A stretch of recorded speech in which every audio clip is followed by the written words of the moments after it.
본이 되는 삶을 살 수 있는 그리스도인, 그런 말씀을 함께 나누려고 합니다. 마이클 조단은 제가 미국에서 공부하던 때 시카고에서 그 3연속 그 시카고 불스가 우승할 때 아주 혁혁한 공을 세웠던 사람입니다. 아무튼 마이클 조단 경기에는 사람들이 표를 사려고 굉장히 줄을 서서 기다렸던 그런 생각이 납니다. 그 시카고 불스하고 유명한 그 LA 레이커스하고 아마 플레이오프였던 것 같아요. 경기를 하는데 4초를 남겨놓고 시카고 불스가 1점 차이로 지고 있었습니다.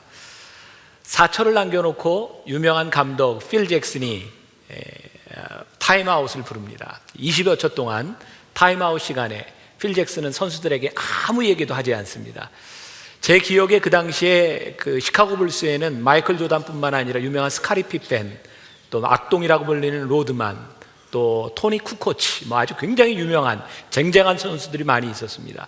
근데 필 잭슨은 아무 이야기도 하지 아니하고 심판이 불러드릴 때 딱 한마디를 합니다. It's Jordan's time. 마이클 조단의 시간이다. 그리고 4초를 남겨놓고 마지막 공은 마이클 조단에게 전해지고 시카고 불스는 역전 우승을 합니다. It's Jordan's time. 굉장히 멋진 말입니다. 제가 미국에 있을 때 제 이름이 샘이었는데 It's Sam's time. 굉장히 멋지다는 생각을 합니다. 누군가 가장 중요한 순간에 우리를 향하여 아마 그렇게 이야기할 수 있습니다. It's your time. 당신밖에 없습니다. 당신이 이 일을 해야 합니다. 당신이 적격입니다. 하나님께서 어쩌면 우리를 향해 바로 너다 라고 이야기할 수 있다면 그 정말 멋진 인생이 아닐까. 저는 오늘 그런 꿈을 꿉니다. 우리가 좋은 그리스도인으로 살아가는 것이 무엇일까? 누군가 우리 주변에 우리를 지켜보고 있는 사람이 우리를 향해 이야기를 할 수 있어야 합니다. 당신입니다. 당신이 이 일을 할 수 있는 사람입니다. 당신만이 적격입니다. 오늘 본문 말씀에 보면 예수님께서 우리들에게 본을 보였다라고 되어 있습니다. 이 본이라고 하는 말이 영어의 두 가지 단어로 가능합니다. 첫 번째는 example라고 하는 말과 또 하나는 pattern이라고 하는 말입니다. 예수님께서 우리들에게 삶의 패턴, 우리들에게 본을 보여주셨습니다. 어떤 이야기냐? 오늘 이 요한복음 13장은 예수님께서 십자가에 달리시기 전에 제자들의 발을 씻기셨던 그런 장면입니다. 제자들이 거부하죠. 그럴 수 없습니다. 예수님은 우리의 주님이요 선생이신데 어떻게 예수님이 우리의 발을 닦아주실 수 있습니까? 그때 예수님께서 제자들의 발을 닦으시고 내가 너희에게 행한 것 같이 너희도 행하게 하려 내가 본을 보였다. 예수님께서 우리들에게 하시는 말씀이 뭐냐면 내가 너희들에게 보이려고 하는 것은 우리들이 세상을 살아가는 새로운 룰이 있다. 새로운 패턴이 있다. 하늘나라의 새로운 패턴이 있다.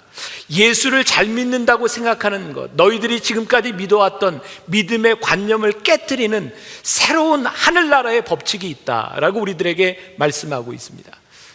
우리가 흔히 생각하는 예수를 잘 믿는 것, 여러분들 머릿속에 떠오르는 예수를 잘 믿는 사람, 우리는 우리의 신앙을 어떻게 드러내는가? 신앙을 드러내는 사람? 저 사람은 누가 봐도 교회를 다니는 사람이야. 그러면 예수를 잘 믿는 것으로 생각했을지 모르지만 여러분들이 설교를 들을 때 좀 신령해 보이는 목사님의 목소리도 조금은 할렐루야 이런 소리가 나오든지 이래야 되는 것처럼 생각했던 우리 기존의 패턴, 제가 말씀을 준비하면서 하나님께서 우리들에게 원하시는 것은 예수님께서 그 당시에 가치관을 바꿔놓으셨던 것처럼 우리의 가치관을 바꿔놓기를 원하신다는 생각이 들었습니다. 우리가 세상 사람들이 보는 곳에서 식사할 때 기도하고 성경 보는 모습을 우리들에게 보여주는 것, 그렇게 살아가는 것이 분명히 크리스찬의 삶이고 중요한 것이지만 정말 중요한 것은 하나님을 믿지 않는 사람들이 우리를 바라보며 정말 당신을 닮고 싶습니다. 당신의 모습을 보니 내가 왜 교회를 다녀야 되고 왜 하나님을 믿어야 하는지 알 것 같습니다. 만일 우리들이 예수를 믿는 우리들의 삶, 우리들의 행동이 누군가에게 혐오감을 일으키고 있다고 하면 우리가 예수를 잘 믿는다고 하지만 우리를 통해 하나님이 영광을 받으시는 것이 아니라 하나님을 욕되게 하고 있다면 이것은 예수를 잘 믿는 것이 아니다. 내가 열심히 교회를 다니고 내가 열심히 신앙생활을 하고 있다고 말할 수는 있을지 모르지만 좋은 그리스도인은 아닐 수도 있겠다. 제가 조금 이상한 목사인지 모르겠습니다. 저는 종종 교인들하고 선교 여행도 가고 식당에도 갑니다. 근데 식당에 가서 사람들이 많이 있을 땐 제가 그냥 각자 기도합시다 라고 하든지 자그맣게 기도를 하고 밥을 먹습니다. 저에게 믿음이 없어서 제가 목사인 것이 부끄러워서가 아니라 우리가 예의를 지켜야 될 장소가 있다. 내가 하나님을 믿는데 내가 믿는 하나님, 나에게 좋으신 하나님, 그 하나님이 욕을 먹지 아니하도록 우리들이 살아가야 되는 삶의 방식이 있다. 우리들이 예배를 드리고 정말 은혜를 받고 나가는데, 아니 여러분들이 예배를 드리기 위해서 이 자리에 나오는데 제가 그렇게 이야기를 해도 여러분들 주차 조금 힘들더라도 좀 고생스럽더라도 좀 걸으십시오라고 이야기하는데 꿋꿋하게 다리 위에 이중주차를 하고 들어오는 우리의 모습을 보며 저 사람이 예배 시간을 지키기 위해서 허겁지겁 뛰어가는 모습을 보면 정말 믿음이 좋은 사람이구나 라고 생각할까? 아니면 세상 사람들이 예수 믿는 것들이 저래 라고 욕을 할까? 사실 우리는 예수를 잘 믿는 것 같지만 우리들 때문에 하나님이 욕을 먹고 하나님이 영광을 받으시지 않는다면 이것은 예수를 잘 믿는 것은 아닌 것 같습니다. 내가 열심히 하는 거죠. 얼마 전에 제가 터키에 갔을 때 성리순례를 하면서 에베소에 간 적이 있습니다. 에베소에 원형극장이 있습니다. 정말 어떻게 몇천 년 전에 그런 원형극장을 만들어 놨는지 가운데 원형극장 가운데서 노래를 하는데요. 우리 선교팀들이 주 하나님 지으신 모든 세계 하는데 한국 사람들은요 약간 화음 나오잖아요. 삽으로 쫙 나오는데요. 노래가 끝나고 났더니 막 옆에 있던 사람들이 와 박수 또 했죠. 한 곡 더 했습니다. 근데 박수를 치는데 좀 이상해요. 봤더니 가이드를 하려고 하는 사람들이 전부 마이크를 끼고 세계 각국에서 왔으니까 가이드를 해야 되는데 찬송하는 것 때문에 가이드를 하지 못하고 화를 내고 있는 모습을 봤습니다. 그만합시다.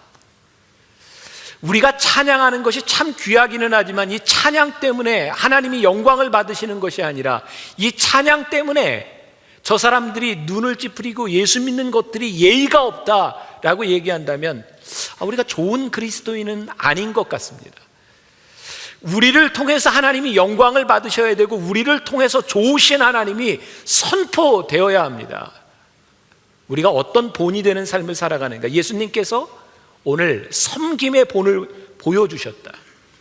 요한복음 13장 1절 말씀에 이렇게 되어 있습니다. 유월절 전에 예수께서 자기가 세상을 떠나 아버지께로 돌아가실 때가 이른 줄 아시고 세상에 있는 자기 사람들을 사랑하실 때 끝까지 사랑하시니라. 요한복음 13장은 예수님께서 십자가에 달려 돌아가실 것을 이제 예견하시고 사람들에게 본을 보여주신 겁니다.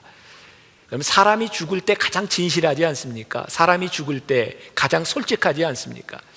어쩌면 예수님의 사역 가운데 백미, 예수님의 사역 가운데 가장 진실하고 예수님께서 우리들에게 끝까지 알려주고 싶으셨던 예수님의 사역은 바로 요한복음 13장이라고 생각합니다. 예수님께서 정말 많은 기적 행하셨습니다. 오병이어의 기적, 죽은 자를 살리셨습니다. 마지막 예수님께서 예수님의 사역을 완성하실 때 예수님은 병자를 고치지 않으셨습니다.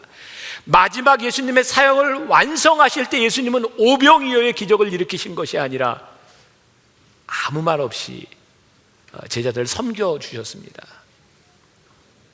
더 중요한 것은 예수님께서 제자들을 섬겨주실 때 요한복음 13장 2절에 보니까 마귀가 벌써 시온의 아들 가롯 유다의 마음에 예수를 팔려는 생각을 넣었더라. 예수님께서 가롯 유다가 예수님을 팔려고 하는 것을 아셨습니다. 근데 예수님께서 제자들의 발을 씻기시는데 가롯 유다를 빼놓고 발을 씻기신 것이 아니라 예수님을 팔려고 마음 먹고 가롯 유다의 마음속에 마귀가 들어가 있는 것을 알고 계신 예수님께서 가롯 유다의 발까지 씻겨 주셨습니다.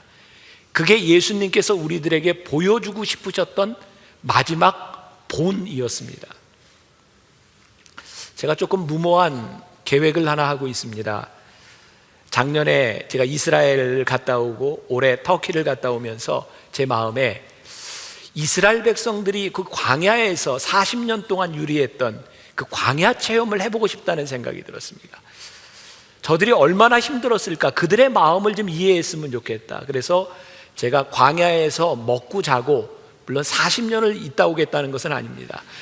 거기에서 이렇게 좀 체험을 해봐야 되겠다. 그래서 이야기를 하다 보니까 그러면 젊은 남자들, 이렇게 좀 건강한 사람들을 좀 모아야 되겠네요 얘기하는데, 한 사람이 그래요. 목사님, 꼭 여자들을 데려가야 됩니다. 그래야 성경에서 불평하는 그 소리를 생생하게 담아올 수 있습니다. 그래서 여자들을 꼭 데려가야 된다 그래요. 그 광야에 요즘 잘 알려져 있지 않은 코스인데 1박 2일 광야 체험이 있답니다.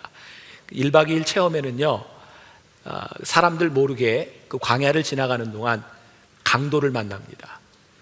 그리고 강도를 만나면 이 총을 든 강도들이요, 하루 내내 이 사람들을 끌고 다니다가 저녁에 호텔에다 데려다 줍니다. 그게 끝나는데, 그때 그 강도들에게 붙잡혀 있는 그 순간에 사람들의 본성이 다 드러난답니다. 제가 그 이야기를 들으면서 우리들이 흔히 하는 이야기들이 있습니다. 너무 힘들어서, 견딜 수 없어서, 그래서 하나님을 믿는데 견딜 수 없는 순간에 예수님께서 십자가에 지시기 전에 예수님께서 우리들에게 보여주셨던 섬김의 본이, 예수님이 누구인지를 분명히 보여주셨는데 우리는 하나님을 믿는데 마지막 순간에 우리가 누구인가? 제가 얼마 전에 우리 교인 중에 한 사람입니다. 굉장히 술을 많이 먹었어요. 왜 그러냐라고 이야기를 했더니 정말 힘들어서 견딜 수 없어서 술을 먹었답니다. 견딜 수 없어서 술을 먹는 사람을 보며 세상 사람들이 누구를 보겠는가? 견딜 수 없어서 더 이상은 살 수 없다고 자살하는 사람을 바라보며 누구를 보겠는가? 오늘 우리들에게 하나님이 살아계시고 하나님이 우리 가운데 역사하고 계시다면 가장 결정적인 순간에 우리들에게 나타나야 될 그 본의 모습, 누군가 It's Jordan's time이라고 이야기했는데 바로 그 사람이야. 내가 힘들 때 보아야 될 사람의 모습이 바로 그 사람이야. 그 모습이 우리들에게 보여질 수 있을 때 비로소 우리는 좋은 그리스도인, 여러분들이 예배를 드리고 기도를 하고 성경을 보고 여러분들이 기본적으로 신앙생활을 하는 것, 그것으로 하나님이 영광을 받으시는 것이 아니라 여러분들이 어떤 신앙생활을 하느냐에 따라 하나님이 높임을 받으시고 하나님이 영광을 받으실 수 있다고 하는 것. 제가 요즘 정말 뼈저리게 매 예배 때마다 강조하는 것 중에 하나가, 우리들이 너무 하나님의 말씀을 공부하려고 하지만, 많이 배우고 머릿속에 말씀의 지식이 차지만 말씀대로 행하지 않는 사람들 때문에 하나님이 드러나지 않는 것을 바라보며 내가 목회를 잘못하고 있는가? 우리들이 무언가 잘못 믿지 않고 있는가라는 생각이 들 때가 있어요. 정말 이 말씀을 준비할 때 정말 전혀 예기치 않게 한 책을 보게 되었습니다. 어떤 분이 보냈는지도 잘 모르겠어요. 데이빗 케이프라고 하는 사람이 쓴 주님의 음성에 그대로 순종한 예수를 위한 바보. 제목이 좀 특이해서 그냥 그 책을 바로 읽었습니다. 이 책에 데이빗 케이프라고 하는 사람이 어느 날 하나님의 음성을 듣습니다. 예수님께서 제자들의 발을 씻겨주셨던 것처럼 내가 사람들의 발을 씻겨주어라. 남아프리카 공화국의 흑백 인종 갈등이 그 심한 나라에 이 백인 목사님이요, 하나님의 음성을 듣고, 아니 누구 발을 씻습니까? 근데 하나님이 나가서 발을 씻겨주시라는 음성을 듣습니다. 그래서 옷에 티셔츠에 예수님이 씻긴 발은 행복한 발입니다 라고 하는 글을 쓰고 글을 새기고 배낭을 메고 세숫대야를 들고 사람들의 발을 씻기기 시작합니다. 그 책에 보면 처음으로 발을 씻기기 시작한 도시가 스웨토라고 하는 도시인데 거기는 폭력이 난무하는 굉장히 위험한 도시였습니다. 발을 씻기기 위해서 나선 그날 처음에 만난 사람이 4명의 폭력배였습니다. 근데 성령님께서 그들의 발을 씻겨라, 순종하고 발을 씻겼습니다. 그 중에 한 사람이 이 목사님과 함께 끝까지 걸으며 발을 씻기는 사역을 하게 됩니다. 이 책에 그런 글이 나옵니다. 제가 조금 읽어드릴게요. 지금까지 얼마나 많은 사람들을 고속도로에서 또는 샛길에서 만나 그들의 발을 씻겼는지 모르지만 아마도 좋기 수천 명은 될 것입니다. 다만 하나님께서 내게 가르쳐 주신 것이 있습니다. 하나님의 나라에서는 성공이나 실패가 없고 오직 순종만 있을 뿐입니다. 내가 하루에 20-30명의 발을 씻기면 그날은 성공적인 날인가? 그렇지 않습니다. 하나님은 중심을 보십니다. 하나님이 우리들에게 원하시는 찾는 단 한 가지는 우리가 그분의 신실한 자녀로 그분께 순종하는 것입니다. 이 책에서 정말 많은 기적의 역사들이 일어납니다. 발을 씻길 때 병자들이 낫고요, 심령이 치유가 되고 많은 역사들이 일어나는데, 이분을 당혹스럽게 했던 것 중에 하나는 무엇이냐면, 어느 날은 기적도 일어나고 발을 씻기는 사람이 많은데 어느 날은 그것도 거부하고 한 사람의 발도 씻길 수 없었던 거예요. 그래서 어느 날은 성공이라고 생각하고 어느 날은 실패라고 생각했는데, 하나님께서 깨닫게 하신 것이 내가 몇 명의 발을 씻기고 내가 무슨 기적을 일으켰고 그것이 너에게 중요한 것이 아니다. 오늘 너에게 중요한 것은 주님의 마음을 가지고 순종하는 마음을 가지고 발을 씻기느냐 씻기지 않느냐가 중요한 것이지 너에게 일어난 결과가 중요한 일이 아니다. 오늘 내가 말씀에 순종하며 그 본을 따라 살아가고 있느냐, 그것이 중요한 일이다. 근데 가만히 보면 우리들은 순종보다는 늘 결과에 초점을 맞추고 있는 것 같고, 우리들에게 어떤 일이 일어나느냐가 우리들에게 중요한 것 같아요. 근데 예수님은 끝까지 마지막 순간에 가룟 유다의 발까지 씻겨주셨어요. 가룟 유다는 변하지 않았습니다. 가룟 유다는 끝까지 예수님을 팔았습니다. 그는 배신자였습니다. 그러나 예수님은 끝까지 그의 발을 씻겨주셨습니다. 예수님께서 우리들에게 보여주셨던 본, 그게 무엇이냐면 너희도 그렇게 살으라 라고 하는 것입니다. 어제로 제가 남자들과 함께 성경 공부 두 클래스를 했는데 이제 다 마쳤습니다. 성경 공부를 마치면서 제가 그냥 사람들에게 왜 그런 질문을 했는지 모르겠어요. 남자들에게 그런 질문을 했습니다. 요즘 뭐 좋지 않은 일이지만 뭐 교회에 어떤 스캔들 같은 것들이 있잖아요. 목사님 뭐 성추행에 연루됐다든지 뭐 돈 문제가 걸렸다든지, 제가 공부하는 분들한테 혹시 제가 만약에 그런 일에 연루됐다면 여러분들은 어떻게 하시겠습니까? 저는 그냥 다 용서해야죠 이렇게 나올 줄 알았는데 대답을 못하는 거예요. 그러더니 참 어려운 질문이시군요. 그렇게 얘기를 하더라고요. 그러더니 대답한 분이 목사님에겐 그런 일이 없었으면 좋겠습니다.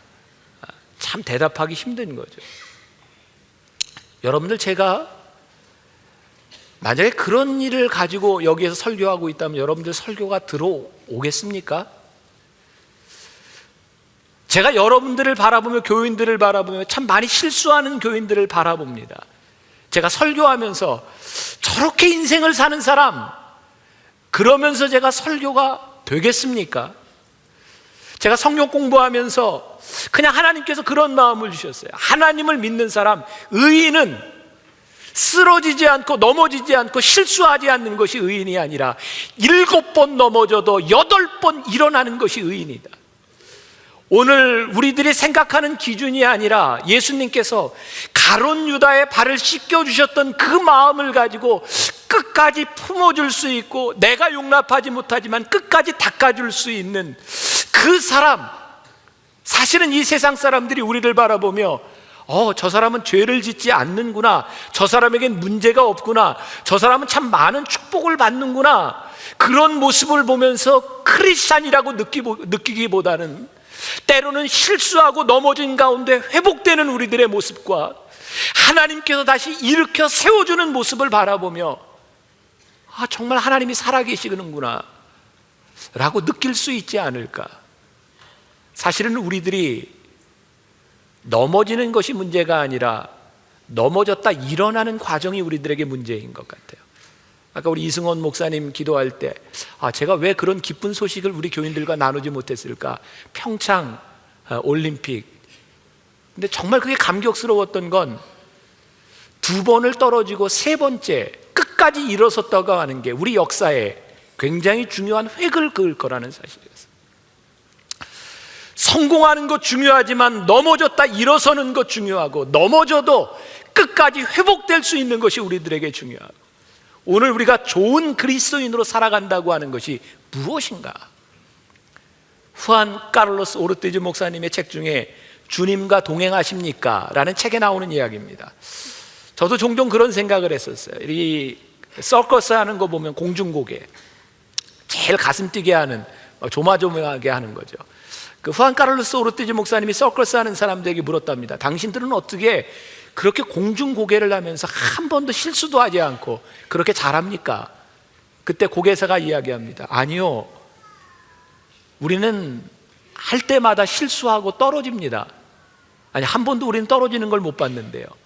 근데 그 사람이 이야기합니다. 예, 우리는 공연 때마다 떨어지는데 사람들이 눈치를 못 챕니다. 왜냐하면 우리는 딱 떨어질 때 바로 이렇게 점프하면서 일어서고 사람들의 손을 다시 잡습니다. 사람들은 우리가 하는 것을 연기의 일부분으로 생각합니다.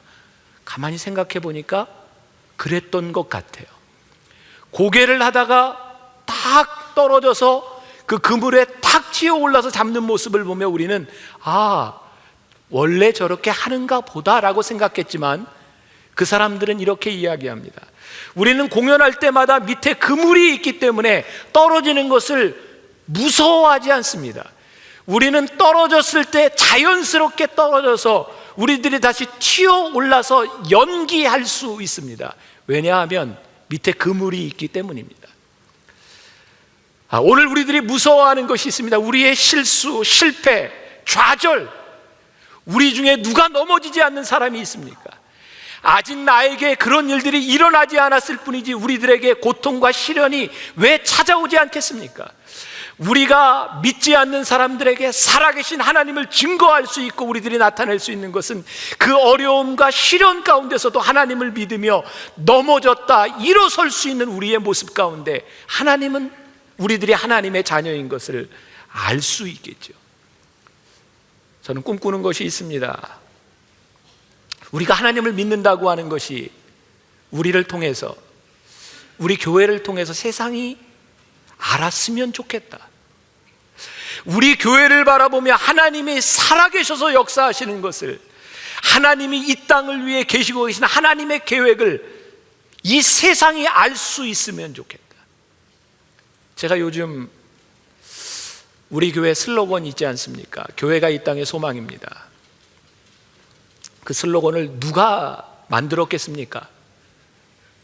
혹시 아시겠습니까? 제가 만들었거든요. 제가 만들었는데, 제가 요즘 진짜 그런 고백합니다. 저는 교회가 이 땅의 소망입니다라고 하는 슬로건을 만들면서 제가 만들었다고 생각했어요. 요즘 제가 어떤 고백을 하는지 아십니까? 그때 제가 한 게 아니다, 하나님이 하셨다. 전 분명히 그런 고백합니다. 우리 교회에 대한 하나님의 꿈이 계셨구나. 이 교회를 통해서 이 땅의 소망이 무엇인지, 하나님이 누구이신지를 분명히 드러낼 수 있는 교회에 대한 꿈을 하나님께서 우리 교회에 두고 계셨구나. 우리 교회가, 여러분들이 분명히 본이 되는 모습들이 보여져야 좋은 그리스도인이 될 수 있어요. 제가 운동을 하면서 TV를 볼 때 자주, 저도 CTS를 봅니다.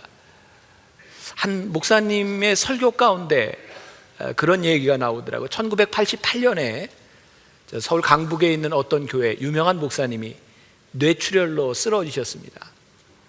3년 동안 말을 하지 못하고 병상에 누워있을 때 그 교회 장로님들이 매일 조를 짜서 그 병실을 지키고 목사님 수발을 하고 중보기도 합니다. 병상에 있던 목사님이 이렇게 살아서 뭐하냐고, 죽고 싶다고 이야기를 하니 장로님들이, 목사님, 죽고 싶으면, 그게 소원이면 우리 손 한번 잡아보고 돌아가세요. 장로님들이 그 목사님을 케어하면서 그 제주도에를 가게 되었답니다. 제주도의 만장굴인가요? 그 굴에 들어가서 깊숙이 들어갔다가 장로님들이 다 빠지고 목사님하고 사모님만 남겨놓고 목사님 걸어서 나오라고, 목사님이 걸어보지 못했을 때였답니다. 그때 목사님이 발걸음을 뛰는 걸 보면서 막 박수를 치면서 거기서 울었대요. 그리고 그 목사님이 회복이 되어서 정말 달변이고 설교가였던 이 유명한 목사님이 강단에서 어눌한 소리로 한마디를 했을 때 교인들이 다 일어나서 박수를 치면서 울기 시작했대요. 목사님이 쉽게 회복되지 않았습니다. 그 교회가 속한 노회에서는 그런 목사님이 있어서 교회가 되겠냐고 목사님을 바꿔주겠다고 이야기했더니 교회는 이야기합니다. 당신이 만약에 우리 목사님에게 손이라도 된다면 우리는 교단을 탈퇴하겠다고 그 목사님을 끝까지 지킵니다. 그러나 목사님에게 기억이 쉽게 돌아오지 않았고 이 목사님이 정말 하나님 앞에 내가 이렇게 목회를 할 수 있겠냐고, 이 목사님이 성경을 1년에 아무것도 할 수 있는 게 없어서 25번을 통독을 하게 되었을 정말 기적처럼 하나님께서 기억을 돌아오게 하셨고 목사님이 강단에 섰습니다. 그 목사님은 돌아가실 때까지 휠체어에서 그렇게 설교를 한 분입니다. 근데 목사님이 회복되고 나서 교인들에게, 여러분, 제가 아픈 3년 동안 교회가 이렇게 정체되고 침체되어 어려운 시절을 겪었는데 여러분, 교회가 회복돼야 하지 않겠습니까? 그렇게 이야기하며 그때 1,500명이 모이던 교인이 딱 3년 만에 배가 부흥이 됐답니다. 근데 문제가 생긴 겁니다. 이 목사님, 몸이 아픈 목사님이 교인 한 500~600명 들어갈 수 있는 공간에서 예배를 5번, 6번씩 인도해야 되는데 장로님들이 모여서 회의를 했답니다. 저러다 우리 목사님이 죽는다. 우리 목사님이 한 번만 설교할 수 있도록 예배당 짓자. 그래서 3,000명 들어가는 예배당을 짓습니다. 그리고 그 교회가 지금 강북의 유명한 교회로 정말 아름다운 스토리를 가지고 있는 교회가 되었어요. 제가 이 이야기를 여러분들에게 왜 합니까? 제가 앞으로 아프면 잘해라 뭐 이런 얘기 하는 겁니까? 아니, 아름다운 겁니다. 교회가 저럴 수 있구나. 싸우고 힘들어하고 아파하고 상처 주는 교회 가운데 끝까지 지켜주고 끝까지 함께하고 끝까지 눈물을 흘릴 수 있는 그런 교회가 있구나. 정말 아름답구나. 우리 만나교회에서 보여져야 되고 만나교회에서 들려져야 되고 만나교회에서 소문나야 되는 것이 무엇일까? 하나님을 믿는 사람뿐만 아니라 하나님을 믿지 못하는 사람들이 이 교회를 바라보며, 야, 하나님이 살아계셔서 역사하시니까 저런 일들이 일어나는구나. 우리들에게 문제가 없는 것이 아니라 문제를 극복하는 과정이 아름답고, 우리들에게 어려움이 없는 것이 아니라 어려움을 이겨나가는 과정이 아름다운 그런 신앙의 본을 보이는 모습들이 우리들에게 있어야 되겠구나. 예수님께서 십자가에 달리시기 전에 예수님의 사역의 백미로 보여주셨던 것이 뭐냐면 제자들의 발을 씻기시며 가룟 유다의 발까지 씻겨주셨던 거예요. 오늘 우리들에게 도전합니다. 어떻게 하면 좋은 그리스도인이 될 수 있을까요? 본을 보이는 사람이 되어라. 여러분들이 예배자가 되어라. 예배드리고 성경 읽고 그것이 아니라 여러분들의 성경 읽는 모습과 예배드리는 모습과 여러분들이 신앙생활하는 모습을 바라보며 하나님을 알지 못하는 사람들이 닮고 싶어하는 열망이 생길 수 있도록 살아라. 예수를 믿는 것은 성경의 지식이 늘어나는 것이 아니라 하나님의 말씀이 살아서 우리들 가운데 역사하는 것이고, 하나님의 말씀이 살아서 역사할 때 우리들의 삶에서 드러나고 하나님이 나타날 수 있는 것이 하나님을 믿는 것이다. 오늘 이 자리에 참석한 사랑하는 여러분들, 여러분들의 상황이 다 틀리지 않습니까? 그러나 이 예배당을 나가면서 여러분들이 본을 보일 수 있는 분명한 무엇이 있습니다. 그렇게 살라는 겁니다. 복음을 듣는 자들이 아니라 복음을 살아내는 사람들, 말씀을 배우는 사람들이 아니라 말씀대로 살아가는 사람들. 그래서 여러분들을 통해, 우리 만나교회를 통해 하나님이 영광을 받으실 수 있는 그런 교회 될 수 있기를 주님의 이름으로 간절히 축원합니다. 살아계신 하나님, 오늘 하나님의 백성들이 여기에 모였습니다. 우리가 많이 예배했습니다. 또 말씀도 많이 공부했습니다. 때때로 많이 기도했습니다. 그런데 우리들에게 섬김과 본이 없었던 것 같습니다. 누군가 우리를 바라보며 저 사람이라고, 누군가 우리를 바라보며 하나님이 계시구나, 누군가 우리 교회를 바라보며 하나님이 역사하시는구나 증명해야 될 터인데 우리의 열심이 그렇게 하지 못했던 것 같습니다. 예수님께서 마지막에 우리들에게 보여주셨던 그 본이 있습니다. 우리가 오늘 마음에 결심하며 결단하며 이 전을 나아갑니다. 예배를 드리고 누군가 우리를 바라볼 때 하나님의 모습을 바라볼 수 있는 삶을 살아가기를 결단하며 이 자리를 나아갑니다. 의인은 7번 넘어져도 8번 일어납니다. 하나님은 혹시나 넘어진 것 때문에 실망하거나 좌절하거나 넘어진 것 때문에 내가 쓸데없는 존재라고 생각하지 않게 하여 주옵시고 하나님을 붙들고 다시 일어서게 하여 주옵소서. 회복시켜 주시옵소서. 하나님의 능력이 우리를 통해, 이 교회를 통해 하나님의 축복이 흘러 넘치게 하여 주옵소서. 오늘 우리들에게 주어진 귀한 물질들을 하나님의 것으로 구별하여 드립니다. 축복하여 주옵시고 이 예물들이 쓰여지는 곳마다 하나님이 드러나며 하나님 영광 받으시는 귀한 예물 되게 하여 주옵소서. 지금은 우리 주 예수 그리스도의 은혜와 하나님 아버지의 무한하신 사랑과 성령의 인도하심이 나의 믿음으로 만족하는 것이 아니라 본을 보이기를 소원하며 하나님의 사람 되어 이 세상으로 나가는 당신의 사랑하는 모든 백성들 위해 지금부터 영원까지 함께 하시기를 간절히 축원하옵나이다. 아멘. 계속해서 명품 설교를 순례하고 있습니다. 이번 주와 다음 주 2주간은 우리가 잘 아는 한경직 목사님의 설교를 가지고 말씀을 나누겠습니다. 오늘은 인격으로 삶을 말한다 라고 하는 제목입니다. 본문 말씀은 히브리서 12장 14절과 15절의 말씀입니다. 히브리서 12장 14절과 15절의 말씀,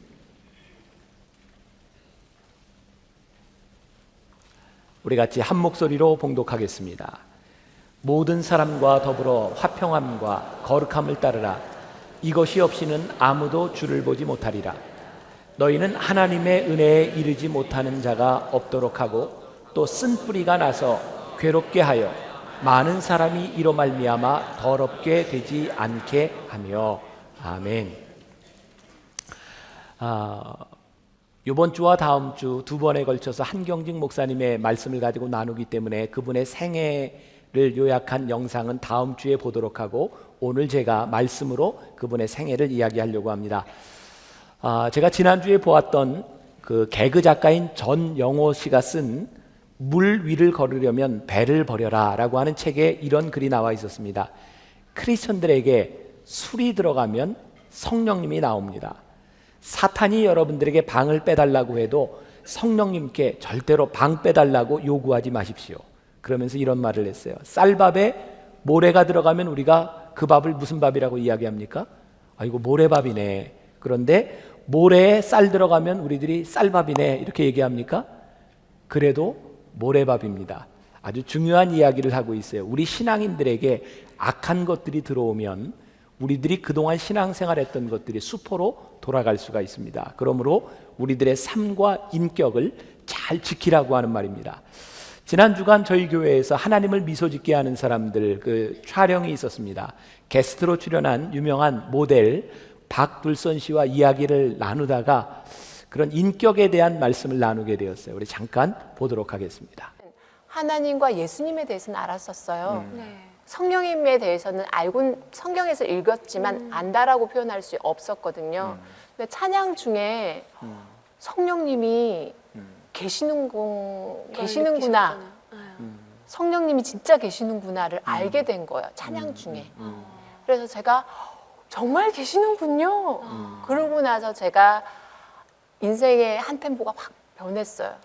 그러고 나서 정말 성령님께 가르쳐 달라고 기도도 할 수 있게. 왜냐하면 그 존재를 제가 인격적으로 인정을 하지 않으니까 이게 가르쳐 달라고도 안 되고 뭐 성령의 기름을 부어 달라고도 안 되고 그렇잖아요. 근데 존재를 알게 되니까 그 다음부터는 기도가 바뀌더라고요.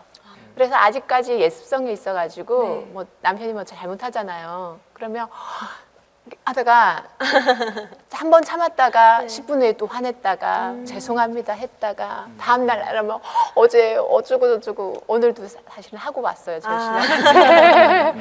했는데 다른 방법 없어요. 주님이 얼마나 저를 사랑하는지 알게 되면 상대방이 얼마나 귀중한 존재인지 알게 돼요. 나를 사랑하시는 것만큼 그 사람을 사랑하는 거거든요. 주님이 주셨던 존재인데. 네, 그러니까 믿는 자든 믿지 않는 자든 주님이 너무 사랑하신대요. 저도 지금 배우고 있는 중인데 저를 얼마나 처음에 하나님이 저한테 그러시더라고요. 제가 말을 듣는 건 아니에요. 그냥 말씀에서 너무 저를 사랑하신다고 계속 말씀에 있는 거예요. 제가 너무 귀중한 거예요. 근데 나중에 이렇게 돌이켜 봤더니 저만 그런 게 아니잖아요. 다 그런 거잖아요. 그걸 알게 되니까 옛날보다는 덜해요. 살아계신 하나님을 만나는 순간 우리들에게 필연적으로 일어나는 변화가 있습니다. 삶의 변화고 인격의 변화입니다. 우리가 예수를 믿는다고 하지만 우리들 가운데 이런 변화가 보여지지 않는다면 우리는 신앙인은 아니라는 생각을 합니다. 우리가 잘 아는 20세기의 성자라고 불리우는 인도의 썬다싱이 있습니다. 그는 시크 교도에서 기독교로 개종을 하게 되었고 예수를 믿은 후에 많은 일화를 남기게 되었는데요. 하루는 성도들과 함께 백사장을 가게 되었습니다. 바닷속에 있는 돌을 하나 끄집어내고 이 썬다싱이 사람들에게 물었습니다. 여러분, 이 돌을 쪼갰을 때 이 한가운데 물에 젖어 있겠습니까? 안 젖어 있겠습니까? 여러 가지 대답이 나왔겠죠. 예, 오랫동안 물에 있었으니 젖어 있을 겁니다. 아니, 돌이 딱딱하니까 물에 젖지 않았을 겁니다. 돌을 쪼개 보았더니 안에는 젖어 있지 않았어요. 썬다생이 이렇게 말을 합니다. 아무리 오랫동안 농촌에 살아도 농부가 되지 않는 사람이 있고 아무리 오랫동안 도시에 살아도 도시인이 되지 못하는 사람이 있듯이 아무리 오랫동안 예수를 믿는다고 해도 속사람이 변화되지 않는 사람은 그리스도인이 아닙니다. 저희가 오늘 이 한경직 목사님의 다른 설교를 가지고 오늘은 이야기하지 않고 그분의 삶을 통해서 우리들이 크리스찬으로 살아간다고 하는 것이 어떤 것인지를 여러분들과 함께 나누려고 합니다. 오늘 본문 말씀 보니까 이렇게 되어 있죠. 모든 사람과 더불어 화평함과 거룩함을 따르라. 이것이 없이는 아무도 주를 보지 못하리라. 너희는 하나님의 은혜에 이르지 못하는 자가 없도록 하고 또 쓴뿌리가 나서 괴롭게 하여 많은 사람이 이로 말미암아 더럽게 되지 않게 하며. 1995년 8월 28일 한경직 목사님이 돌아가시기 전에 국민일보에 기고했던 내용을 제가 잠깐 읽어드리겠습니다. 그리스도인이라고 불리는 사람들에게는 남을 위해 져야 하는 십자가가 하나 더 있다. 그것은 예수를 믿기 때문에 져야 할 고난의 십자가이다. 수혜로 고통을 당한 자, 가난한 자, 억압받는 자, 탈선한 자, 영원히 죽어가는 자들을 위한 십자가를 기쁜 마음으로 져야 한다. 이를 잘 감당해 나가는 사람을 우리는 참된 그리스도인이라 부른다. 그리스도인이 된다는 것은 예수의 제자가 된다는 뜻이다. 이 영광스러운 대열에 합류하기 위해서는 의무적으로 남의 십자가도 져야 한다. 내가 져야 할 십자가에 대해 불평하거나 핑계대서는 안 된다. 신앙인은 십자가를 축복의 예행 연습으로 여길 수 있어야 한다. 그런 삶이 그리스도인다운 삶이다. 1971년 카나다에 있는 박희민 목사님과의 인터뷰에서 이런 이야기를 했습니다. 그저 목회자는 참는 거야. 그리고 사랑으로 하는 거야. 나도 쉽게 목회한 것 같지만 때로는 밤을 새워가면서 기도하고 때로는 눈물을 흘린 적이 많아. 어떤 분이 저에게 책을 하나 선물로 주셨습니다. 한경직 목사님의 책인데 오늘 여러분들 주보에 소개해드렸습니다. 한경직 목사님 탄생 100주기를 기념해서 나온 그런 책입니다. 제목이 제 눈에 확 들어왔습니다. 제가 이 감동을 받았던 것은요, 이 책이 나오게 된 이 제목이 만들게 된 배경인데 한국의 유수한 그런 목사님들이 남한산성에 기거하고 있던 은퇴한 한경직 목사님을 찾아갔습니다. 그리고 저희에게 좋은 말씀 하나 해주세요. 그때 한경직 목사님이 이렇게 말씀하셨어요. 목사님들 예수 잘 믿으세요. 목사님들 예수 잘 믿으세요. 오늘 저에게 들려진 말씀이고 오늘 제가 여러분들에게 하고 싶은 말입니다. 여러분, 예수 잘 믿으십시오. 우리가 예수를 믿는다고 하는 것, 교회를 다닌다고 하는 것, 그것이 중요한 것이 아니라 예수를 잘 믿는 것이 중요합니다.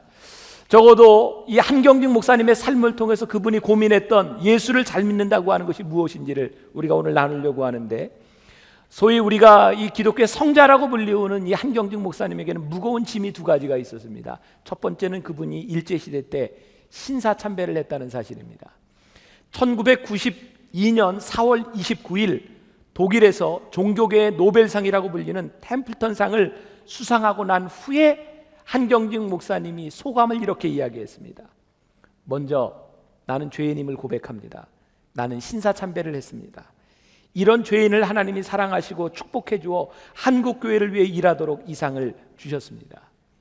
가장 영광스러운 그날, 한경직 목사님 그의 삶의 가장 수치스러운 부분을 고백했습니다. 물론 이 고백이 처음 있었던 일이 아니고 8.15 기념예배에서 이미 영락교회 교인들에게 그분은 그의 삶의 가장 수치스러운 부분을 고백했던 사람입니다. 한경직 목사님의 삶을 정말 위대하게 만들었던 가장 큰 이유가 있다면 그분이 늘 깨어서 기도하지 않으면 안 되는 그분의 수치스러운 짐이 있었다고 하는 사실입니다. 마치 사도 바울이 예수 믿는 사람들을 핍박했던 것처럼, 그가 평생을 짐으로 안고 살았던 것처럼, 그가 하나님 앞에 몸의 가시, 육신의 가시를 안고 기도했지만 하나님이 그 아픈 가시를 안고 살아가도록 했던 것처럼, 고린도후서 12장 7절에 보니까 여러 계시를 받은 것이 지극히 크므로 너무 자만하지 않게 하시려고 내 육체의 가시 곧 사탄의 사자를 주셨으니 이는 나를 쳐서 너무 자만하지 않게 하려 하심이라. 무거운 짐을 가지고 있었기 때문에 끝까지 겸손할 수밖에 없었고, 그의 마음에 상처를 가지고 쓴 뿌리를 가지고 있었기 때문에 상처 가진 사람, 쓴 뿌리를 가진 사람들을 보듬을 수 있었던 따뜻함이 있었던 그런 인생을 살 수 있지 않았을까. 오늘 우리들에게 있는 이 상처와 무거운 짐들이 사실은 우리를 망가지게 하는 것이 아니라 우리로 하여금 하나님의 사람으로 살아갈 수 있도록 만들어주는 것이 아닐까. 두 번째, 이 한경직 목사님이 가지고 있었던 무거운 짐은 신군부가 정권을 잡았을 때 그들을 위해 기도했다는 사실입니다. 언젠가 한경직 목사님이 미국에서 집회를 하고 있을 때 교인들이 밖에서 항의 시위를 하고 있었습니다. 신군부 정권을 위해 기도한 전력이 있는 목사가 어떻게 강단에 서서 설교를 할 수 있느냐는 것이었습니다. 저도 이 설교를 준비하면서 참 많이 고민을 했습니다. 이런 상황이 나에게 주어진다면 나는 어떻게 할 것인가. 무력으로 피를 흘리면서 정권을 잡은 그 사람들이 목사인 나에게 기도해달라고 할 때 나는 어떻게 할 수 있을까. 이 목사님들 예수를 잘 믿으세요라고 하는 이 책에 서울 고등법원 판사를 지낸 이우근 씨가 이렇게 목사님에 대해 회고하고 있는 글이 있습니다. 1980년대 군 위주의 정권하에서 한 목사님은 당시의 집권 세력인 이른바 신군부를 위해 기도회에 참석하여 많은 신앙인들과 양심 세력에게 상당한 충격을 던져주었습니다. 이 일은 오늘날까지도 그분에 대한 가장 큰 비판의 항목으로 꼽힙니다. 나 역시 그 일을 두둔할 마음이 조금도 없습니다. 기도 요청을 단호히 거절했더라면, 기도를 하셨더라도 공의로운 질책의 목소리를 크게 울려주셨더라면 하는 아쉬움이 깊습니다. 그러나 다른 한편으론 기도를 거절하는 것이 목사로서 과연 온당한 일이었을까? 공의의 기원과 질타의 목소리로 반독재 투쟁의 횃불을 높이 드신 모습이 보수적 복음주의 신앙가인 그분에게 과연 기대할 만한 것이었을까 하는 간단치 않은 의문들이 뒤따릅니다. 다만 자신을 십자가에 못 박는 자들을 위하여 저들을 용서하소서, 저들이 자기의 하는 일을 알지 못합니다라고 기도했던 그리스도의 마음에 유사한 심정이 아니었을까 하는 짐작을 해보게 됩니다. 제가 고민을 참 많이 했습니다. 만일 저에게, 우리들에게 이런 기도의 요청, 죄를 지은 죄인이 누군가 나에게 기도의 요청을 한다고 할 때 우리는 그분을 위해서 기도를 해줘야 할까요? 아니면 그분의 잘못을 지적해야 할까요? 우리는 너무나 이분법적으로 생각을 합니다. 적이 아니면 아군이고 내가 당신을 용서하지 않으면 사랑하고, 우리들은 늘 이분법적으로 생각하기 때문에 다른 사람을 판단할 때가 참 많이 있는 것 같아요. 내가 신앙의 양심을 가지고 예수 그리스도의 양심을 가지고 그 죄인들을 바라보며 내가 어떤 기도를 할 수 있을까? 이것은 신앙인이 내릴 수 있는 결단의 문제가 아닐까라는 생각을 합니다. 거북이가 길을 걸어가고 있었습니다. 그런데 달팽이가 걷고 있는 모습을 보게 되었어요. 누가 더 빠를까요? 거북이가 좀 빠르겠죠. 거북이가 너무 안타까웠어요. 그래서 달팽이 내 등에 타. 그래서 야 타 해가지고 등에다 태워가지고 갑니다. 근데 저 앞에 달팽이가 또 한 마리가 이렇게 기어가고 있는 거예요. 거북이가 서가지고 야 너도 내 등에 타. 그랬더니 먼저 탄 달팽이가 늦게 탄 달팽이한테 이야기합니다. 야 꽉 잡어, 얘 되게 빨라. 그렇게 얘기를 하더랍니다. 아마 달팽이가 볼 때는 거북이가 무척 빨랐던 모양입니다. 우리들은 늘 누구를 판단할 때 내 기준에서 판단합니다. 우리의 판단은 온전하지 않습니다. 우리의 인격이 적어도 하나님 앞에서 어떤 인격이어야 될까? 제가 정말 여러분들에게 기도하는 마음으로 오늘 이 자리에 섰습니다. 하나님, 오늘 여기에 서 있는 우리 하나님을 믿는 사람들 가운데 내 판단이 아닌 하나님의 인격이 우리를 지배했으면 참 좋겠습니다. 오늘 본문 말씀을 제가 다시 한번 읽어드립니다. 모든 사람과 더불어 화평함과 거룩함을 따르라. 이것이 없이는 아무도 주를 보지 못하리라. 오늘 여러분들의 삶에 화평함과 거룩함이 나타나지 않으면 이것 없이 아무도 주를 보지 못하리라. 우리가 예수를 믿으면서 내 판단에 의해서 누군가에게 상처를 주고 아픔을 주고 내 인격이 하나님을 따라가지 못한다면, 우리를 통해 하나님이 드러나지 않는다면 우리 예수 믿는 것 아닙니다. 제가 말씀을 준비하는 중에 읽었던 마리아의 영성각기라는 책에 용서에 대한 이야기를 여러분들과 함께 나누려고 합니다. 우리의 삶을 거룩하게 하지 못하는 가장 큰 이유 중에 하나가 우리 가슴속에 용서하지 못하는 쓴뿌리가 있기 때문이라고 말을 합니다. 빌 고다라고 하는 사람은 용서와 은혜와의 관계를 이렇게 이야기합니다. 내가 당신에게 상처를 준 그 순간 은혜가 두 방향으로 풀어집니다. 당신에게는 용서의 은혜가, 나에게는 회개의 은혜가 흐릅니다. 바로 이 사실에서 올바른 일을 하도록 하나님의 은혜가 주어집니다. 용서하지 못한 분노는 양편 모두에게 주어진 은혜를 놓치도록 만듭니다. 여러분들이 용서하는 순간 우리들에게 하나님의 은혜가 찾아온다는 것을 기억해야 합니다. 용서에는 세 가지 단계가 있습니다. 첫 번째, 용서하기로 선택하는 의지의 행위입니다. 우리에게 상처를 입힌 사람하고는 별개로 용서라고 하는 것은 내 의지의 결단입니다. 내가 이 사람을 용서해야 되겠다라고 생각하는 순간 용서는 내가 주는 것입니다. 용서는 주님 앞에 드리는 사랑의 제사이고 감사의 행위입니다. 왜냐하면 주께서 우리를 용서하셨기 때문에 우리도 용서하기로 결정하는 것입니다. 우리는 상처 준 사람이 자신의 잘못을 인정하고 우리가 옳다고 말해주기를 원합니다. 그러나 용서는 이 유치한 행동을 포기하는 것입니다. 용서는 나의 옳음을 인정받는 것이 아니라 내 의로움을 내가 찾는 것입니다. 완전한 용서는 우리가 받은 상처들을 쭉 나열하고 그 앞에 이렇게 붉은 글씨로 이렇게 쓰는 것이랍니다. 예수의 사랑으로 다 취소되었음, 납부 완료, 이렇게 쓸 때 용서가 이루어집니다. 두 번째 단계로 저주 대신 축복할 때 용서가 이루어집니다. 상처받았을 때 상처 준 사람을 축복하는 일이 정말 어렵습니다. 그러나 성경은 우리가 그리스도인으로서 축복의 부르심을 받았다고 강조합니다. 베드로전서 3장 9절의 말씀, 악을 악으로 욕을 욕으로 갚지 말고 도리어 복을 빌라. 이를 위하여 너희가 부르심을 받았으니 이는 복을 이어받게 하려 하심이라. 여러분들이 어떻게 불림받은 존재라고요? 악을 악으로 욕을 욕으로가 아니라 오히려 그들을 위해 축복을 빌어라.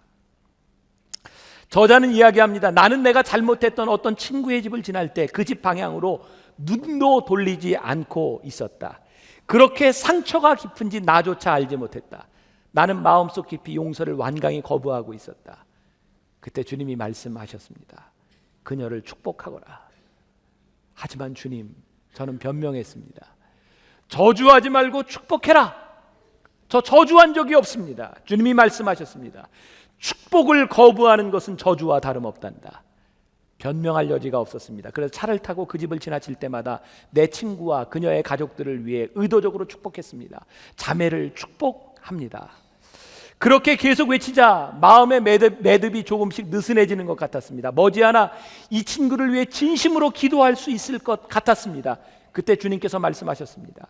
그녀의 집을 쳐다보며 기도해라. 집을 쳐다보라고요? 나는 그냥 기도하는 것으로 충분하다고 생각했습니다. 내 마음에 여전히 쓴뿌리가 남아 있었던 것입니다. 다시 갈등이 되었습니다. 그러나 정말로 용서하고 싶은 마음이 있다면 주님이 말씀하신 대로 집을 쳐다보는 일이 뭐 대수일까 생각이 되었습니다. 그렇게 매일 자매를 위해 축복하는 훈련을 했습니다. 마침내 엉킨 매듭이 풀어졌습니다. 우리 사이에 있던 고통의 골이 사라지자 친구의 집은 물론이고 친구도 바라볼 수 있게 되었습니다. 누군가를 용서했는지 어떻게 아느냐 하면 그 사람이 막힘없이 우리 생각 속에 들어오는지 보면 압니다. 여러분들이 예수를 믿는다고 하면서도 용서하지 못했다면, 그 사람을 축복하지 못했다면 우리의 인격이, 우리들의 삶이 그리스도인으로 아직 드러나지 않은 겁니다. 세 단계. 과거의 잘못을 기록하지 말아라. 어떤 선교사님이 여성들을 위한 집회를 인도하고 났을 때입니다. 고린도전서 13장을 가지고 사랑하라고 악한 것은 생각하지도 말라고 말씀을 끝냈을 때 이 말씀이 잘 전달되었는지 궁금했습니다. 다음 날 한 학생이 선교사의 방에 들어오더니 커다란 공책을 꺼냈습니다. 그녀는 눈물 가득 고인 눈으로 이렇게 자초지종을 설명했습니다. 오랫동안 남편이 자신에게 잘못한 모든 것들을 이 공책에 꼼꼼히 기록해 놓았습니다. 그 공책을 보았을 때 남편의 죄가 얼마나 많이 기록되어 있는지 몰랐습니다. 악한 것을 생각하지 아니하며 그녀는 공책을 선교사에게 넘겨주며 방을 떠났습니다. 우리가 정말로 예수님을 닮고 싶고 그분의 사랑을 따르고 싶다면 방법이 없습니다. 용서해야 합니다. 정당한 대우를 받겠다는 권리를 주님께 드려야 합니다. 머릿속이든 글로든 남겨둔 모든 과거의 기록들을 주님께 굴복시켜야 합니다. 사랑하는 여러분, 제가 오늘 정말 믿음으로 여러분들에게 요청합니다. 여러분들 가운데 해결되지 않은 그 용서, 여러분 마음에 상처, 쓴뿌리가 있다면 오늘 주님의 이름으로 용서하고 주님의 이름으로 축복하십시오. 내 마음속에 그 사람을 쳐다보기도 싫다면 그 사람을 바라보며 축복하십시오. 악을 악으로, 욕을 욕으로 갚는 것이 아니라 여러분들의 삶을 통해 그들을 축복하십시오. 그때 우리들을 통해 하나님의 은혜의 강이 생수처럼 흘러가게 됩니다. 저는 요즘 우리 교인들 가운데 몇몇 분들이 교회를 나오지 않는 것을 보며 참 가슴이 아픕니다. 이유가 딱 한 가지입니다. 같은 교인들에게 상처를 받았다는 겁니다. 아마 누군가는 상처를 줬겠지요. 또 그 사람 때문에 상처를 받았겠지요. 그것 때문에 하나님의 은혜의 강이 흐르지 못한다고 하면 우리들이 얼마나 불행한 사람들인가. 한경직 목사님을 통해 인격이 얼마나 중요하다고 하는 것을 깨닫게 됩니다. 오늘 본문 말씀 15절을 보니까 너희는 하나님의 은혜에 이르지 못하는 자가 없도록 하고 너희는 하나님의 은혜에 이르지 못하는 자가 없도록 해라. 내가 은혜를 가로막지 않도록 해라. 아마 한경직 목사님이 어버이 주일에, 가정 주일에 설교했던 내용 같아요. 잠깐 제가 읽어드립니다. 부모들이 가정에서 하는 것이 마치 활동 사진에 필름이 박힌 것처럼 어린아이의 마음에 박힙니다. 그 다음에 그 사진이 그 아이의 일생에 영향을 줍니다. 자녀에게 고귀한 모습을 보여주려고 하면 결국 내 자신이 참된 신앙생활을 하고 온전히 헌신해서 자녀가 우리 아버지는 참 경건한 분이요, 우리 어머니는 참 진실한 분이다 라는 인상을 받게 해야 합니다. 이것이 필요합니다. 저도 한경직 목사님이 고민했던 것이 영적인 부모로서의 삶을, 인격을 보여주려고 했던 것이 아니었을까. 그분의 삶을 통해서 겸손함과 검소함을 통해서 그분이 무언가를 보여주려고 했던 것이 아닌가. 한경직 목사님은 어려운 형편에서 남강 이승훈 선생님이 설립한 오산학교에 진학을 하게 됩니다. 거기에서 민족주의와 신앙을 배우게 됩니다. 남강 이승훈 선생님은 105인 사건 이후에 민족주의 교육이 얼마나 중요한지를 깨달았기 때문에 사제를 다 털어서 학교를 세웁니다. 그리고 일본에서 유학을 마치고 온 고당 조만식 선생님이 한복을 입으며 나는 한국인으로 살겠소라고 하는 말을 듣고 찾아가서 학교의 교장이 되어달라고 부탁을 합니다. 그래서 한경직 목사님은 남강 이승훈 선생님과 고당 조만식 선생님 아래서 교육을 받고 설교를 듣습니다. 조만식 선생님은 이렇게 이야기를 합니다. 한 번도 월급을 받지 않았대요. 사제를 털어서 헌신한 사람도 있는데 내가 어떻게 월급을 받을 수 있겠습니까? 바로 그 헌신한 사람들 밑에서 한경직 목사님이 나오게 됩니다. 그분은 은퇴한 후에 남한산성 작은 집에서 살 때 잠자리에서 일어나면 바로 눈이 보이는 곳에 저렇게 태극기와 애국가를 1절부터 4절까지 적어 놓으셨다고 합니다. 그리고 일어날 때마다 나라를 위해서 기도했다고 이야기를 합니다. 그리고 항상 수돗물이 새는 것을 보면 가서 꼭 물을 잠갔던 분이요, 누군가 새 옷을 사주면 한 번 입고는 가난한 사람들에게 그 옷을 벗어주었다고 이야기를 합니다. 이분이 템플턴 상을 수상하려고 갈 때 입을 양복이 없었다고 이야기를 합니다. 성결교회 어른인 정진경 목사님이 영락교회 30년 기념 집회에 왔을 때 새벽에 일어나 보면 누가 오렌지 주스를 놓고 갔대요. 다음 날 일어나 보면 또 오렌지 주스가 있더래요. 누가 놓고 갔을까? 아마 관리하는 분이 놓고 갔을까라고 생각을 했는데, 어느 날 마지막 날 집회에 나가려고 하는데 누가 오렌지 주스를 놓고 막 화급히 뛰어나가더래요. 보았더니 한경직 목사님이 한참 후배였던 그 목사님을 위해서 오렌지 주스를 놔두고 도망가는 모습이 보였습니다. 정진경 목사님이 기억하는 그분의 모습입니다. 그분의 인격입니다. 적어도 후배들을 위해서 섬겨줬던 그분의 모습을 기억합니다.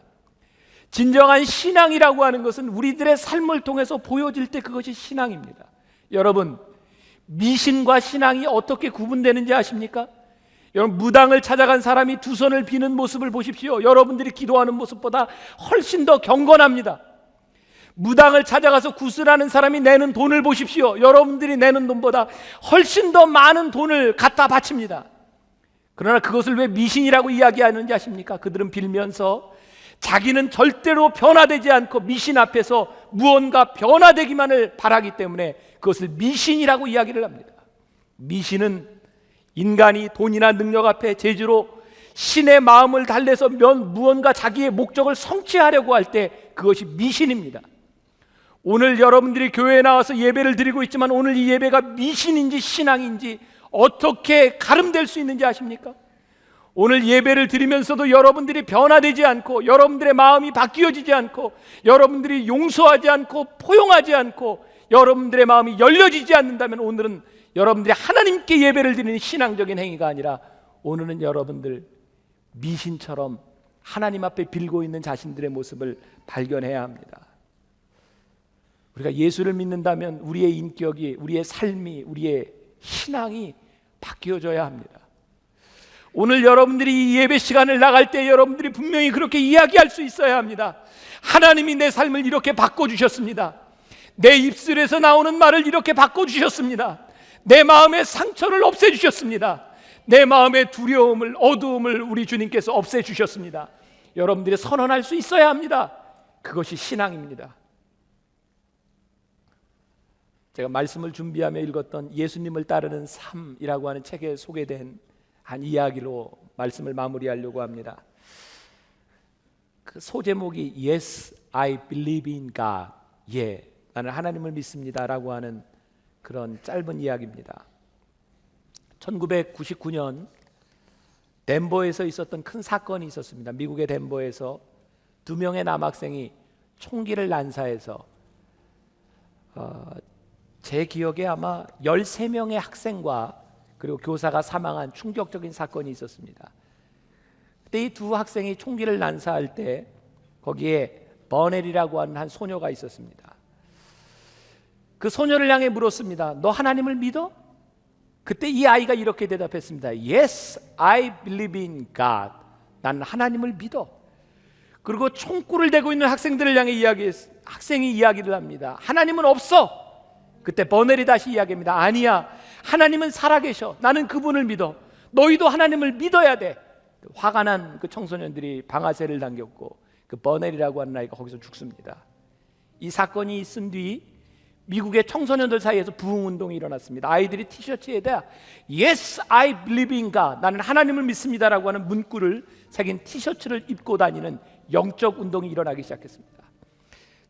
하늘의 밀이 땅에 떨어져 죽음으로써 많은 열매를 맺었던 대표적인 사건입니다. 이 아이의 어머니가 그런 책을 썼습니다. 20세기 마지막 순교자 캐시 버넬. 하나님께서 오늘 우리 안에 거룩한 음성을 들려주십니다. 진리를 따라라. 선으로 악을 이겨라. 하나님의 영광을 위해 살아라. 우리가 하나님을 위해서 하나님의 음성에 순종하기로 결단하는 그 순간 하나님은 우리를 도우십니다. 내 의지와 내 용기로 오래 버티지 못했지만 하나님을 의지할 때 우리로 하여금 올바른 선택을 하게 만들어 주십니다. 우리로 하여금 진리로 길을 걷게 하십니다. 거룩하게 살아갈 때 우리들이 고난을 받습니다. 그러나 거룩할 때 하나님 편에 섭니다. 정직한 자가 어려움을 당합니다. 그러나 정직한 자의 형통함을 우리는 믿습니다. 우리가 예수를 믿으면서 하나님을 믿는다고 하면서 왜 우리들의 삶이 변화되지 않습니까? 저도 제일 두려운 게 있다면 저로 인해서 은혜가 가로막힐까 두렵습니다. 오늘 여러분들의 신앙 가운데 여러분들 때문에 은혜의 강이 흐르지 못한다면 얼마나 불행한 일입니까? 정말 하나님의 마음이 오늘 여러분들에게 있기를 간절히 소망합니다. 하나님의 마음이 여러분들의 삶을 변화시켜 줄 수 있기를 간절히 소망합니다. 여러분들이 해결하지 못했던 그 미움과 여러분들이 용서하지 못했던 아픈 마음들이 오늘 주님의 이름으로 치유받기를 간절히 소원합니다. 모든 사람과 더불어 화평함과 거룩함을 따르라. 이것이 없이는 아무도 주를 보지 못하리라. 여러분들 가운데 거룩함과 화평함이 없으면 여러분들을 통해 주님이 보이지 않습니다. 신앙은요, 하나님의 음성에 우리들이 순종하며 그 말씀을 따르는 것이 신앙입니다. 오늘 여러분들이 이 예배를 마치고 나갈 때 여러분들 가운데 그런 결단으로 인해서 한 주간 간증이 여러분들 가운데 좀 나왔으면 좋겠습니다. 하나님이 나를 이렇게 변화시켜 주시고 하나님이 나를 이렇게 축복하시고 나로 인해서 내 가정을 내 삶을 이렇게 변화시켜 주셨노라고 하는 그런 간증이 여러분들 가운데 나오기를 간절히 소망합니다. 우리 잠깐 눈을 감고 기도하는 시간을 가졌으면 좋겠습니다. 하나님, 나는 변화되지 않으면서, 나는 주님 앞에 순종하지 않으면서, 나는 정직하게 거룩하게 살려고 하지 않으면서 누군가를 원망했던 때가 참 많이 있습니다. 늘 섬김을 받으려고 했지만 섬기려고 하지 못했던 우리들의 모습, 하나님을 믿는다고 했지만 늘 하나님께서 나에게 뭔가 해주기만을 바랬던, 내 목적을 이루어 가려던 정말 무당 앞에 구슬하는 그런 미신처럼 신앙생활했던 우리의 모습들이 있습니다. 우리 성령님 오늘 우리 가운데 오셔서 우리의 상한 마음을 만지시고 치료하시고 우리들에게 하나님의 마음을 주시기를 간절히 소원합니다. 오늘 이 자리를 나가는 주의 백성들로 인하여 평화가 만들어지게 하시고 오늘 주의 백성이 가는 곳마다 주의 거룩함이 드러나게 하여 주옵소서. 우리는 거룩한 자의 형통함을 믿습니다. 정직한 자의 형통함을 믿습니다. 하나님을 따르는 자들의 형통함을 믿습니다. 오늘 예배하고 나가는 당신의 백성들 가운데 만사 형통의 축복이 임하게 하여 주옵소서. 함께 하심을 믿사오며 예수님의 이름으로 기도합니다. 아멘.